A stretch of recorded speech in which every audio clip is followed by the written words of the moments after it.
Hi friends, നമസ്കാരം. Welcome back to my channel വിപ്നാസ് tasty recipes. ഇന്നത്തെ ടേസ്റ്റി റെസിപ്പി എന്ന് പറയുന്നത് ഒരു കൂന്തൽ മസാല റെസിപ്പിയാണ്. വളരെ എളുപ്പത്തിൽ ഇത് തയ്യാറാക്കിയെടുക്കാം. അപ്പോൾ വീഡിയോയിലേക്ക് കടക്കുന്നതിന് മുന്നേ ഒരു കാര്യം പറഞ്ഞോട്ടെ. എൻ്റെ ചാനൽ ആദ്യമായിട്ട് കാണുന്നവരുണ്ടെങ്കിൽ വീഡിയോസ് നോക്കി ഇഷ്ടപ്പെടുകയാണെങ്കിൽ ചാനൽ ഒന്ന് സബ്സ്ക്രൈബ് ചെയ്യണേ. ചാനൽ സബ്സ്ക്രൈബ് ചെയ്യുമ്പോൾ നോട്ടിഫിക്കേഷൻ കിട്ടാൻ വേണ്ടിയിട്ട് അതിൻ്റെ തൊട്ടടുത്തുള്ള ബെല്ലൈക്കൺ കൂടി ഒന്ന് ക്ലിക്ക് ചെയ്യാൻ വേണ്ടിയിട്ട് മറക്കരുത്. അപ്പോൾ നമുക്ക് നോക്കിയിട്ട് വരാം എങ്ങനെയാണ് കൂന്തൽ മസാല തയ്യാറാക്കുന്നത്. ഇവിടെ 3 ടേബിൾ സ്പൂൺ ഓയിൽ ഒഴിച്ച് ചൂടാക്കിയിട്ടുണ്ട്. നിങ്ങൾക്ക് വെളിച്ചെണ്ണയോ സൺഫ്ലവർ ഓയിലോ ഏത് വേണമെങ്കിലും എടുക്കാം. അതിലേക്ക് ആവശ്യത്തിന് കറിവേപ്പില ചേർത്ത് കൊടുക്കാം. പിന്നെ ഇഞ്ചി വെളുത്തുള്ളി ചതച്ചത് ചേർത്ത് കൊടുക്കാം. ചെറിയൊരു കഷ്ണം ഇഞ്ചിയും 8 അല്ലി വെളുത്തുള്ളിയും കൂടെ ചതച്ചതാണ്. അപ്പോൾ ഇതൊക്കെ കൂടെ നന്നായിട്ടൊന്ന് മൂപ്പിച്ചെടുക്കാം.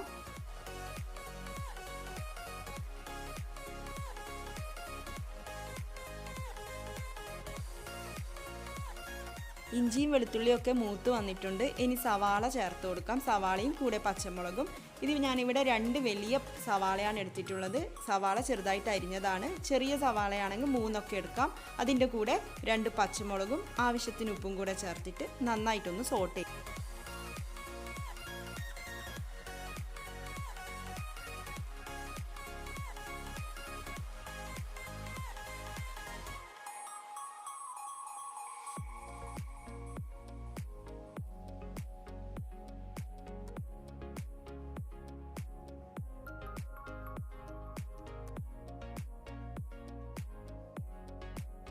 സവാള നന്നായിട്ട് വഴന്ന് വന്നിട്ടുണ്ട്. ഇനി ഒരു 1/2 ടീസ്പൂൺ മഞ്ഞൾപ്പൊടി ചേർത്ത് കൊടുക്കാം. എന്നിട്ട് നന്നായിട്ടൊന്ന് മൂപ്പിച്ചെടുക്കാം.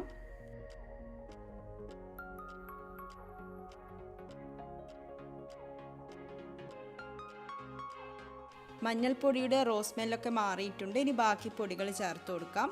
1 ടീസ്പൂൺ ജീരകം പൊടിച്ചതാണിത്. സാധാരണ ജീരകമാണ്. 1 ടീസ്പൂൺ ജീരകപ്പൊടി ചേർക്കാം. 1 ടേബിൾ സ്പൂൺ മുളക് പൊടി ചേർത്ത് കൊടുക്കാം. 1 ടേബിൾ സ്പൂൺ മല്ലിപ്പൊടിയും കൂടെ ചേർത്ത് കൊടുക്കാം. ഇനി ഈ പൊടികളൊക്കെ നന്നായിട്ട് വഴറ്റിയെടുക്കാം.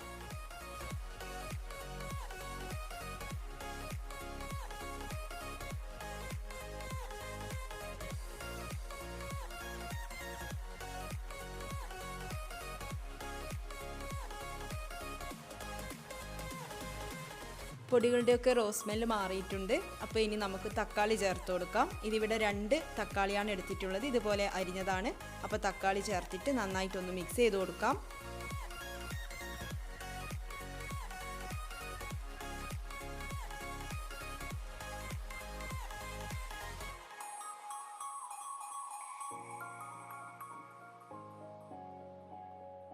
തക്കാളി നന്നായിട്ട് വെന്തുടയുന്നതിന് മുൻപേ തന്നെ നമുക്ക് കൂന്തൽ ചേർത്ത് കൊടുക്കാം. 1/2 കിലോ കൂന്തൽ എടുത്തിട്ടുണ്ട്.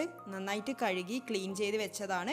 കൂന്തൽ നമുക്ക് ഈ മസാലയിലേക്ക് ചേർത്ത് കൊടുക്കാം. എന്നിട്ട് നന്നായിട്ട് മിക്സ് ചെയ്തെടുക്കാം. മസാലയുമായിട്ട് കൂന്തൽ നന്നായിട്ട് മിക്സ് ചെയ്തതിന് ശേഷം അടച്ച് വെച്ച് വേവിക്കാം. അപ്പോൾ അടച്ച് വെച്ച് വേവിക്കുമ്പോൾ കൂന്തലിലേക്ക് ഒട്ടും വെള്ളം ചേർക്കുന്നേ ഇല്ല. മീഡിയം ഫ്ലെയിമിൽ ഇട്ടുകൊണ്ട് അടച്ച് വെച്ചിട്ടൊന്ന് വേവിച്ചെടുക്കാം.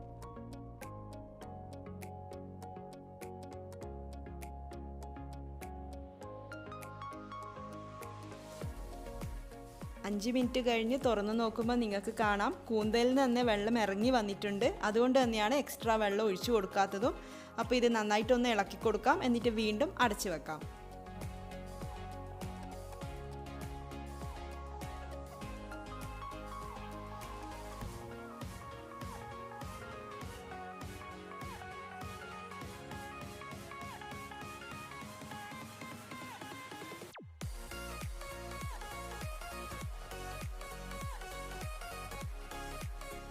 കൂന്തൽ വെന്ത് വന്നിട്ടുണ്ട്. അപ്പോൾ നമ്മുടെ കൂന്തൽ മസാല ഏകദേശം റെഡി ആയിട്ടുണ്ട്. ഇനി 1-2 കാര്യങ്ങൾ കൂടെ ചേർത്ത് കൊടുക്കാനുണ്ട്. അതെന്തൊക്കെയാണെന്ന് നോക്കാം. ഞാൻ ടേസ്റ്റ് നോക്കിയപ്പോൾ ഉപ്പ് കുറവായിരുന്നു മസാലയ്ക്ക്. അതുകൊണ്ട് ഞാൻ കുറച്ച് ഉപ്പ് കൂടെ ചേർത്ത് കൊടുക്കുന്നുണ്ട്. ഇനി ഇതിലോട്ട് പഞ്ചസാര ചേർത്ത് കൊടുക്കുന്നുണ്ട്. ഞാനിവിടെ 1 ടീസ്പൂൺ പഞ്ചസാരയാണ് ചേർക്കുന്നത്. അപ്പോൾ നിങ്ങൾക്ക് താല്പര്യം ഇല്ലെങ്കിൽ ചേർക്കണ്ട.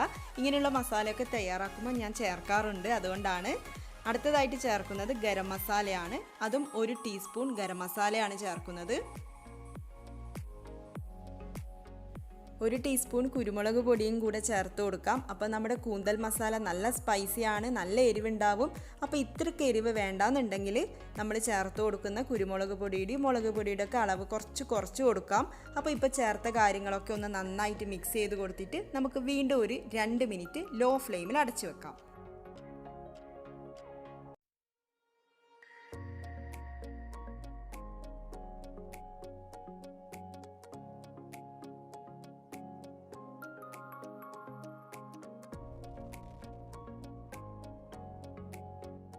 അങ്ങനെ നമ്മുടെ കൂന്തൽ മസാല റെഡി ആയിട്ടുണ്ട്. അപ്പോൾ ഇത് ചൂടാറി വരുമ്പോൾ തിക്കായിട്ട് വരും കുറച്ചുകൂടെ. അപ്പോൾ നിങ്ങൾക്ക് കുറച്ചുകൂടെ ഗ്രേവി വേണമെന്നുണ്ടെങ്കിൽ എക്സ്ട്രാ വെള്ളം ഒഴിച്ചു കൊടുക്കണം. ഞാൻ ഒട്ടും വെള്ളം ഒഴിച്ചു കൊടുത്തിട്ടുണ്ടായിരുന്നില്ല. ലാസ്റ്റായിട്ട് നമുക്ക് കുറച്ച് കറിവേപ്പില വിതറി കൊടുക്കാം. ഫ്ലെയിം ഓഫ് ചെയ്ത് കൊടുക്കാം. മസാല റെഡി ആയിട്ടുണ്ട്. അപ്പോൾ എല്ലാവരും ഇതൊന്ന് ട്രൈ ചെയ്ത് നോക്കണം. ട്രൈ ചെയ്ത് നോക്കിയിട്ട് നിങ്ങളുടെ അഭിപ്രായം കമൻസിൽ കൂടി അറിയിക്കണം, അത് മറക്കരുത്.